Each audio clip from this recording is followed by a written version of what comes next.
सितारे अपनी जगह पर चमकते रहेंगे, मंजिलें भी हर कदम पर तसल्ली देंगी। हौसला अगर आसमान छूने का हो तो मुश्किलें भी रास्ता खुद ही छोड़ देंगी। नमस्कार बच्चों, आप सभी का स्वागत है YRS लर्निंग हब में। प्रेथ बैच में आज हम करंट अफेयर का 10 जनवरी का करंट अफेयर कंप्लीट डिस्कस करने जा रहे हैं आपके साथ। ठीक, और भी सीरीज ये करंट अफेयर की हमारी न्यू सीरीज है, ये चली आ रही है। तो इसके प्रीवियस जो लेक्चर हैं वो आपको YRS लर्निंग हब के यूट्यूब चैनल में मिल जाएंगे। ठीक, प्लेलिस्ट भी अलग से बना दी गई है, प्लेलिस्ट में भी जाके आप सारे लेक्चर देख सकते हैं। जो इसकी नोट्स है उसके PDF आपको कहाँ मिलेंगे? डिस्क्रिप्शन में जाइए। ठीक, डिस्क्रिप्शन में जैसे आप जाएंगे तो ड्राइव लिंक है, उसका एक्सेस आपको तुरंत दे दिया जाएगा। वहां पे जाइएगा तो सेपरेट फोल्डर है सभी सब्जेक्ट वाइज, तो करंट अफेयर के फोल्डर में जाएंगे तो वहां पे आपको नोट्स अपलोड मिल जाएगी। तो इसी मोटिवेशन लाइन के साथ हम आज की क्लास को स्टार्ट करते हैं। सो फर्स्ट ऑफ ऑल हम डिस्कस करते हैं the United State is finalising steps to remove long standing regulations. देखिए क्या हुआ था, जो यूएस था, यूनाइटेड स्टेट था, उसने कुछ सेंक्शन लगाए हुए थे, कुछ ऐसा समझिए कि रोक लगा दी थी भारत सरकार पे इंडियन के ऊपर, न्यूक्लियर कॉपरेशन से रिलेटेड, है ना। न्यूक्लियर जो इंडियन न्यूक्लियर एंटिटीज था, कुछ चीजें ऐसी बहुत सारी सेंक्शन लगा दिया गया था। तो हाल ही में जो यूएस के नेशनल सिक्योरिटी एडवाइजर आए थे Jake Sullivan during his visit to New Delhi, तो उन्होंने ये सारे सेंक्शन इंडिया के ऊपर से हटा दिए हैं। ठीक, जितने भी सेंक्शन न्यूक्लियर को लेके वेपन्स पे लगाए हुए थे इंडिया पे, सारे हटा दिए गए हैं। तो ये बहुत बिग मोटिव था और बिग स्टेप था। ये चीजें ये दिखाई जाती हैं कि मतलब कैसे इंडिया और यूएसए के बीच में अच्छे व्यापारिक संबंध और कैसे रिश्ते बन रहे हैं। नेक्स्ट है 23rd Divya Kala Mela showcase vocal for local at Akota stadium Vadodara में इसका आयोजन किया जा रहा है। किसका? 23rd दिव्य कला मेला, इसका आयोजन किया जा रहा है कहाँ? वडोदरा में, अकोटा स्टेडियम में। इसका मोटिव ये है कि हम किसी तरह वोकल, जो लोकल प्रोडक्ट्स हैं उनको किस तरह लोगों के बीच में ज्यादा से ज्यादा प्रचार प्रसार किया जा सके, तो एक आइडेंटिटी बन सके। जैसे कोई शहर है ना, अब जैसे बनारस है, वाराणसी की अगर जो हम सिल्क साड़ीज है ना वो बहुत फेमस है, तो इसको हम किस तरह और प्रमोट कर सकें, तो ये सारी चीजें हमारे लिए इंपॉर्टेंट होता है। ऐसे ही हर डिस्ट्रिक्ट या हर रीजन की कोई ना कोई चीजें बहुत फेमस होती हैं। तो आगे पढ़ लेते हैं। The 23rd Divya Kala Mela organized by the Department of Empowerment of Persons with Disabilities under the union ministry of social justice and empowerment द्वारा आयोजित किया जा रहा है अकोटा स्टेडियम वडोदरा गुजरात में। चलिए आगे बढ़ते हैं। हेनले पासपोर्ट इंडेक्स 2025 की रिपोर्ट आ चुकी है। इंडिया की जो रैंकिंग थी वो बहुत ही मतलब एक कहें तो निराशाजनक थी, है ना। स्टूडेंट्स के पॉइंट ऑफ व्यू से, है ना, हमारे कोई सेंटिमेंट्स होते हैं जिससे जुड़े रहते हैं तो हर्ट हो जाते हैं, तो उस टाइप का एक सेटबैक हमें लगता है। पिछले साल जो इंडिया की रैंकिंग थी वो कितनी थी? 80th पोजीशन थी। इस साल गिर के कितना आ गया इंडिया? 85। हेनले पासपोर्ट इंडेक्स ये रहता है कि कितने देशों में, जैसे आप भारत के नागरिक हो तो भारत के नागरिक कितने देशों में वीजा फ्री यात्रा कर सकते हैं। तो भारत का जो हाल ही में ड्रॉप आउट था वो 85th लगा है ना, 85th पोजीशन है हमारी।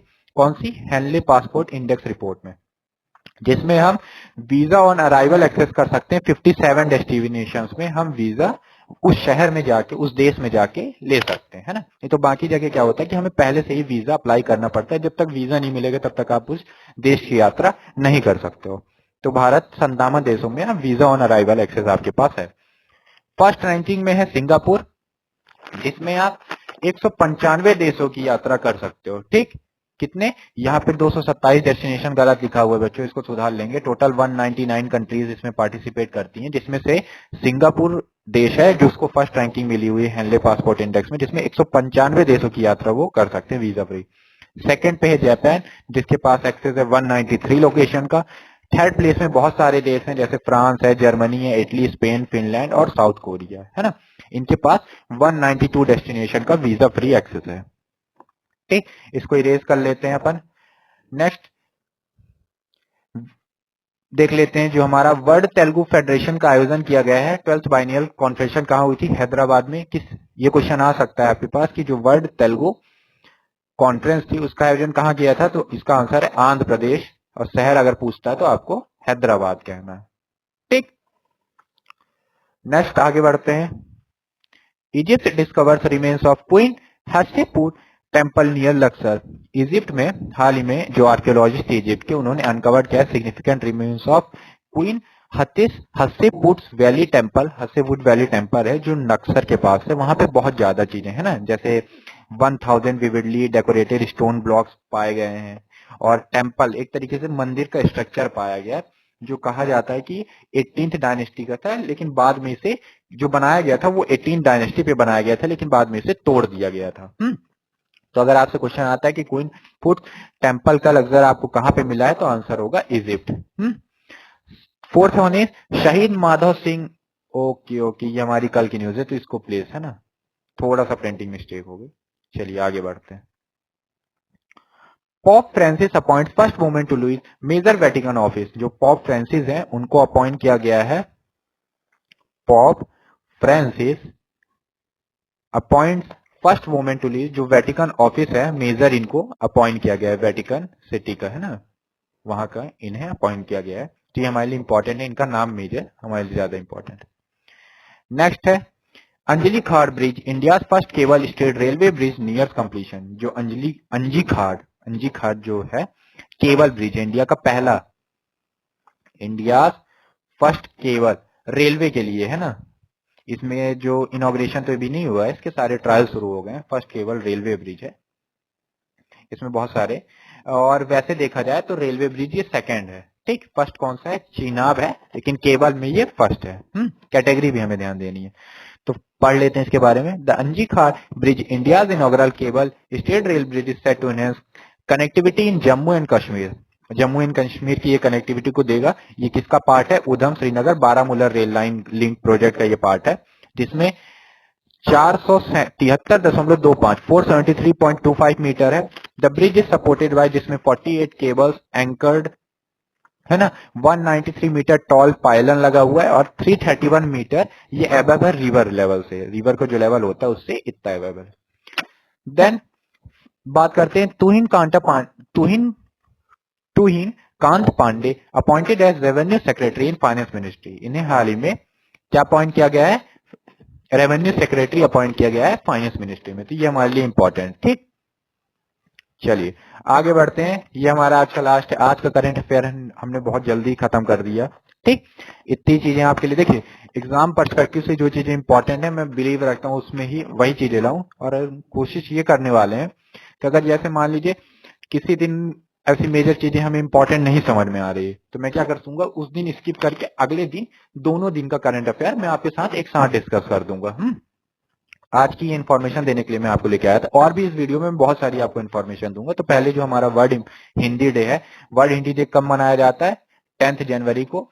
इंडिया एक अलग से भी हिंदी डे मनाता है, इंडिया का नेशनल हिंदी डे मनाया जाता है, वो कब मनाया जाता है उसकी डेट आपको मुझे बतानी है, ठीक। नेशनल हिंदी डे कब मनाया जाता है, कमेंट बॉक्स में मुझे इसका आंसर चाहिए, नेशनल हिंदी डे। तो सबसे पहले बहुत बहुत बधाई सबको विश्व हिंदी दिवस की। पढ़ लेते हैं इसके बारे में क्या है। Vishwa Hindi Divas is celebrated every year on 10 January to promote Hindi language globally and create awareness about its cultural and linguistic significance. भाषा को लेके एक सिग्निफिकेंस और इसके कल्चर की अवेयरनेस फैलाने के लिए हर साल विश्व में 10 जनवरी को विश्व हिंदी दिवस का आयोजन किया जा सकता है, जिससे कि एक जो हिंदी भाषा है उसको विश्व में वैश्विक पटल में पहचान दी जा सके। इसका हिस्ट्री और सिग्निफिकेंस ये रहा है कि world Hindi day was first observe on 10 January 2006 initiated by the government of India. 10 जनवरी 2006 को ये इनिशिएट किया गया था, लिया गया था गवर्नमेंट ऑफ इंडिया, भारत सरकार द्वारा। उस टाइम पे भारत के प्रधानमंत्री कौन थे, मनमोहन सिंह थे, ठीक।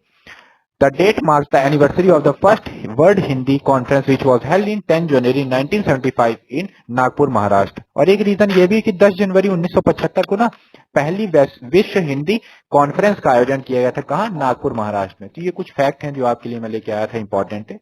आज का करंट अफेयर हमारा यहीं तक रहा।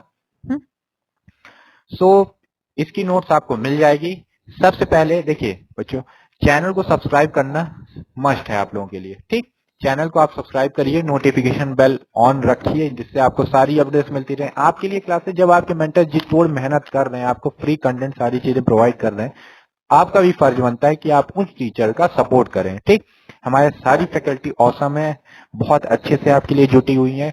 पूरी फैकल्टी चाहती है कि आप CHS क्लास 9 जैसे एग्जाम को, जो कि इतना कॉम्पिटेटिव एग्जाम है, उसके लिए बैच फ्री ऑफ कॉस्ट आना। आप किसी भी चैनल में देख लो, कोई भी चैनल उठा के दिखाओ मुझे जो फ्री में आपको पढ़ा रहा हो, दे रहे हैं, उनका फ्री बैच और जो पेड बैच कंटेंट होता है दोनों में कितना ज्यादा डिफरेंस होता है। आप पेड कंटेंट लेना, पेड बैच लेना आपको 2,500-3 हजार में मिलेगा, फ्री पढ़ना, फ्री में जो क्लास ले रहे हैं तो आपको खुद समझ में आ जाएगा कि कितना ज्यादा हमारे साथ भेदभाव किया जा रहा है। अगर वहां पे 50 क्वेश्चन की प्रैक्टिस करा रहे हैं तो वही सेम घिसे पिटे वो क्वेश्चन लेके आ जाते हैं 10 आपके सामने, है ना। कोई कोई चीज नहीं है, मतलब एक तरीके से पूरा इंडस्ट्री, एजुकेशन इंडस्ट्री को ना रेवोल्यूशनाइज करने की जरूरत है। इसलिए आपसे हम उम्मीद रखते हैं और आपसे अपेक्षा रखते हैं कि अगर आप हमारा सपोर्ट करेंगे तो इस डेस्टिनेशन में आपका और हमारा साथ बहुत लंबे अरसों तक बना रहेगा।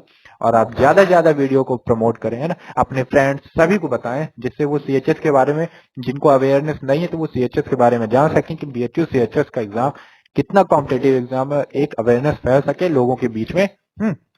और बहुत ही मतलब लोगों को, इतना ज्यादा लोगों को वो रहता है, वो करते हैं तैयारी इस एग्जाम की कि ऐसा समझिए कि मतलब उनका एग्जाम एक ड्रीम, एक तरीके से एम बन जाता है ना, उस स्कूल में पढ़ने का सपना। और सबके लिए एक बहुत प्यारी बात कही जाती है सीएचएस को लेके, कि इसके बारे में ये कहा जाता है कि सीएचएस स्कूल में वही पढ़ पाता है जिसको सीएचएस खुद बुलाना चाहता है। तो ठीक, और सीएचएस उन्हीं को बुलाएगा जो हार्ड वर्किंग होंगे, है ना, जो हार्ड वर्क कर रहे होंगे, जो पे कर रहे होंगे अटेंशन, उन्हीं को जाके इस स्कूल में एडमिशन मिल पाएगा।